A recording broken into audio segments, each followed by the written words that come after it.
Hey guys, happy Sunday. I just wanted to come on here and talk about some books that I have read this year that I enjoyed.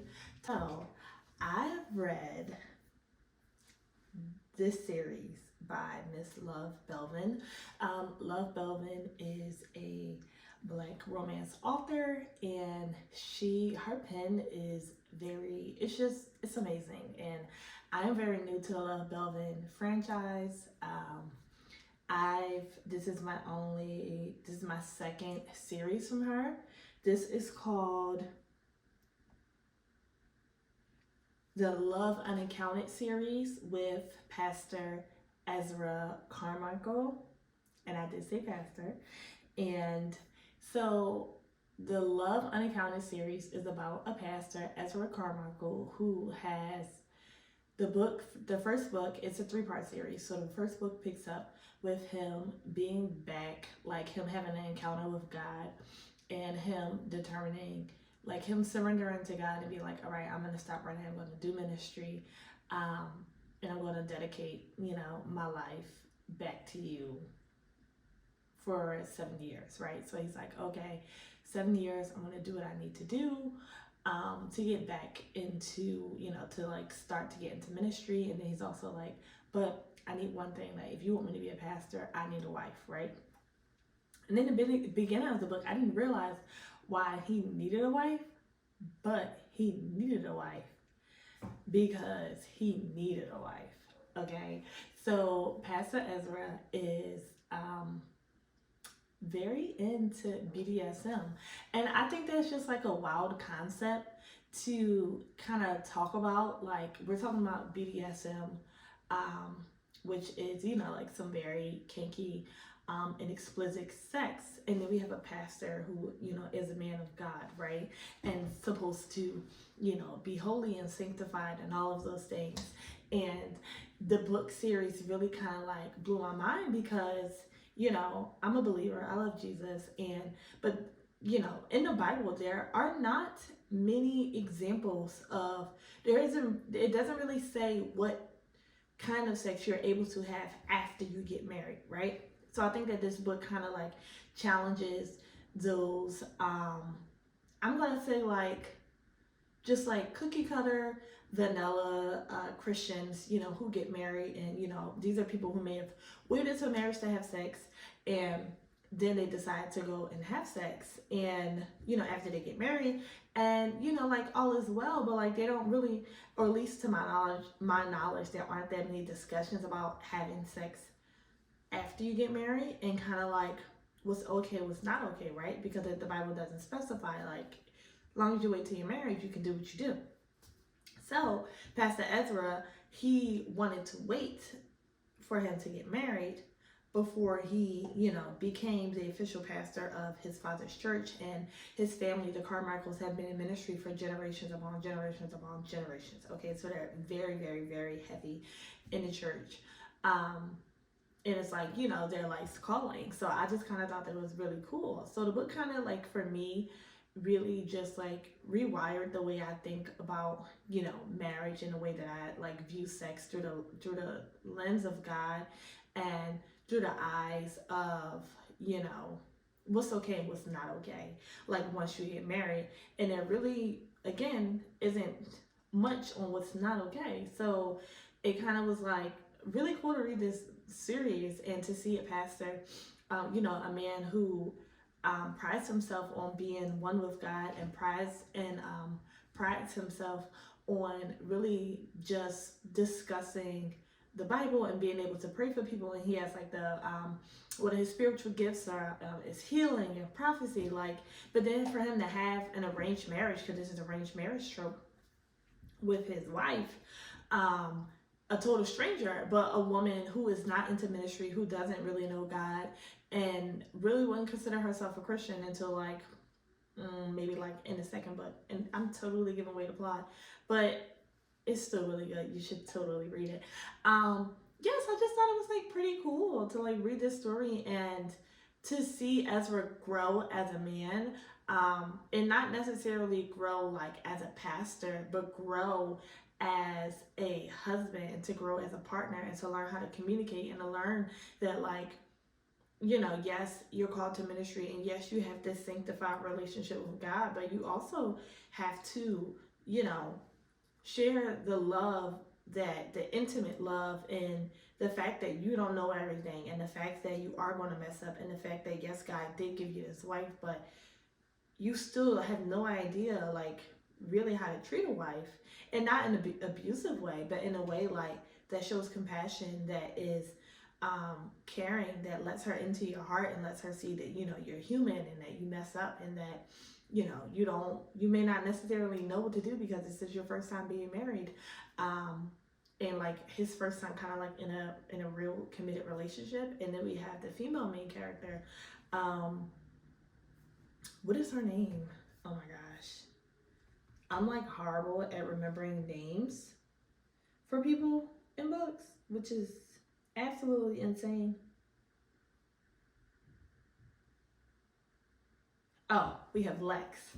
We have Lex, who is a girl like from the hood, literally. Has a mom with mental health issues, has a dad that has been in and out of prison, and she kind of just like taking care of herself. You know, she takes care of everybody, and nobody really takes care of Lex. So we have like these two people from two different worlds that kind of like come together, and they love each other. So I feel like, you know, it was a really good story. It was a really great book. Not only, you know, was the romance very romantic, but there were also, you know, just a lot of like lessons that I was able to take with me as, you know, a fellow believer of Christ, and be able to, you know, use and glean from as a woman of God, and just all of those different concepts of Christianity and sex, and how, like, you know, they may seem like two taboo topics that can be in the same sentence, but, you know, Christians have sex. They have sex before marriage, they have sex after marriage. It just really depends on, you know, their personal belief and what they're doing, what they're not doing. But yeah, it was a really good book. I really enjoyed the series.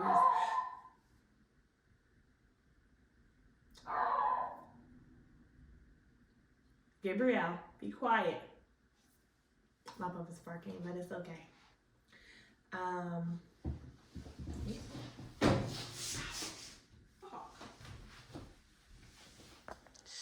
All right, we're gonna pop these in the air fryer for about, I don't know, 12 minutes.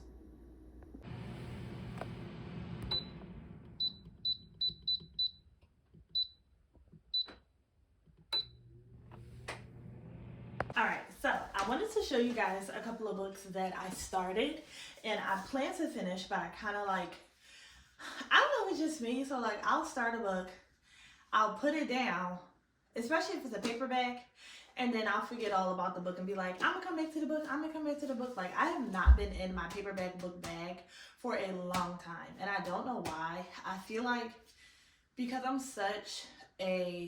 just so busy in between writing my books and being in school and working on my business, like, I be doing a lot, okay? But I want to come back to the books that I said that I want to come back to. So the first book is The Build Up by Tati Richardson.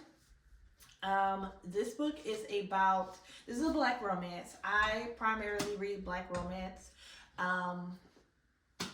I love it. Okay, so this is The Build Up by Tati Richardson. This is about Ari James, who is a Black woman architect, and she had just left her old company. I believe she had a work relationship with her old boss, and when she wanted to cut things off, you know, he got a little testy about it. So she ended up leaving that company and working at this new company. So Ari is plus size. It's not one of those stories where the plus size woman is like insecure or anything like that, but it does have plus size representation. And then we have, what is his name? Oh, then we have Porter Harrison, who is He's trying to make partner at the architect firm, and he is like, he's another black man. They both went to HBCU. Like, he's trying to do his best to win a partner and just go all the way at this company. So these two end up working together on a project, and they, of course, form a relationship. So I've only got about 30% into the book, and I think for me, I kind of like, I was reading this book, like, the book is good. This is nothing to do with the book at all, but it is a chapbook, because like the size of the book made it hard for me to like, sometimes my eyes just, it was just kind of hard for me to see. Okay, what probably would have been better for me is to read the ebook, but I wanted to support Tati because she is a fellow author that I love and admire, and I wanted to support her, so I got the paperback. But I am going to finish it because I did enjoy it thus far, and I believe where I last got to, I believe we're on their first date, so we're going to come back to this, absolutely. So the second book is a YA book. This is Love is a Revolution, okay? The revolution will not be televised.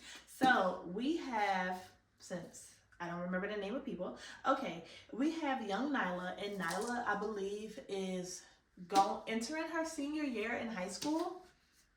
Yeah, she is entering her senior year in high school, and Nyla is also plus size. You know, we love plus size representation. We love dark skin representation of our young black girls in books.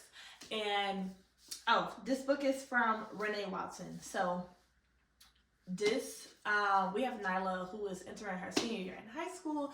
She is just like what every other 17-year-old young black girl is doing at that age, trying to discover herself, being interested in boys, loving, you know, makeup and music and just all of like the good chill vibes, right? Like Nyla she's chill. Like, she's not gonna make a big fuss out of things. She is not, she just like, she's ready to go with the flow. Like, she likes what she likes.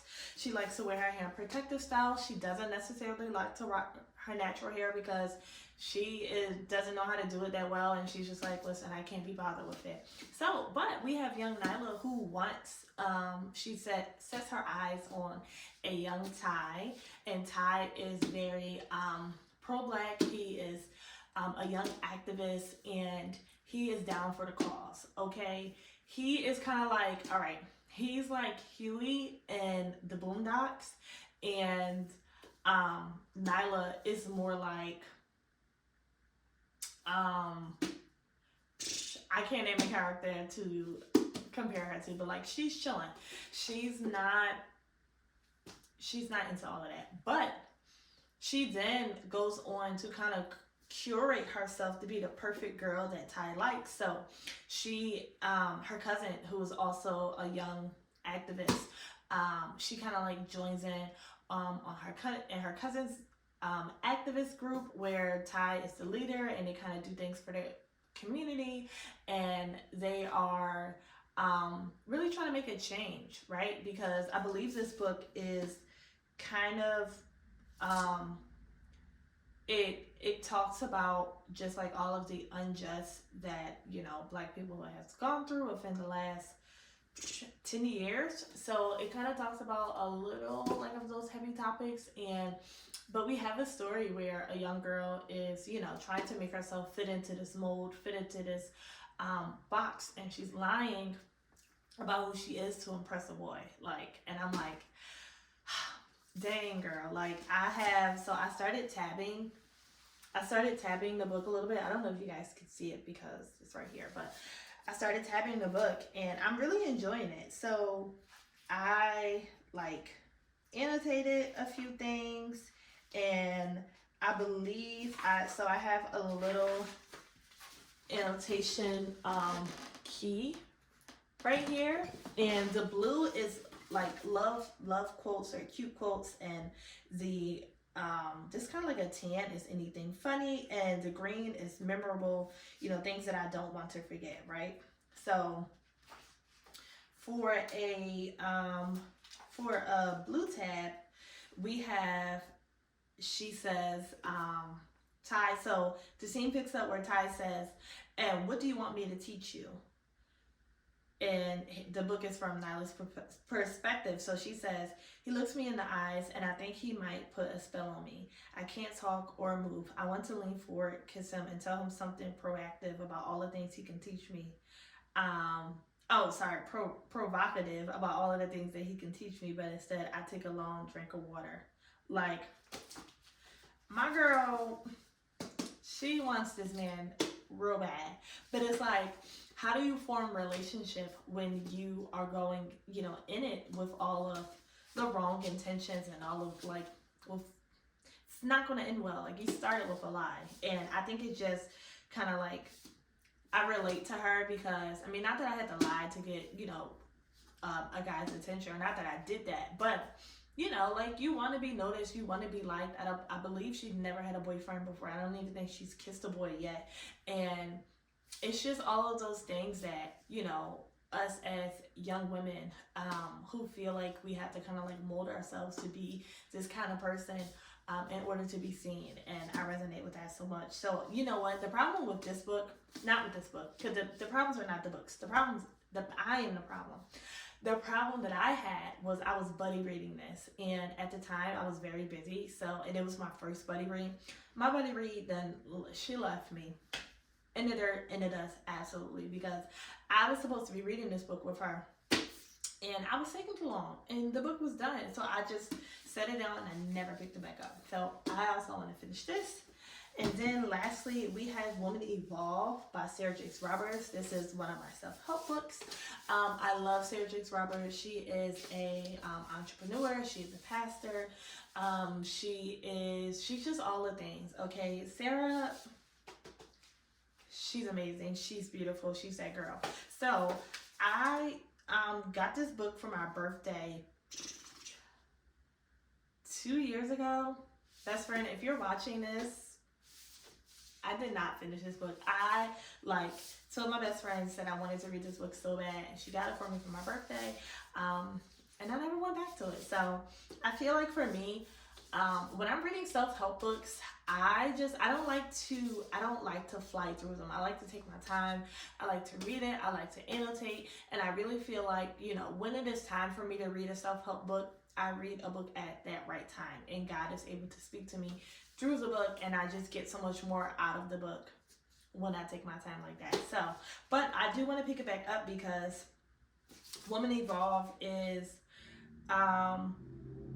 just like a guide to help you to be an even more powerful woman and to evolve into every bit of who God created you to be, right? So yeah, I'm very excited to get back to those 3 books.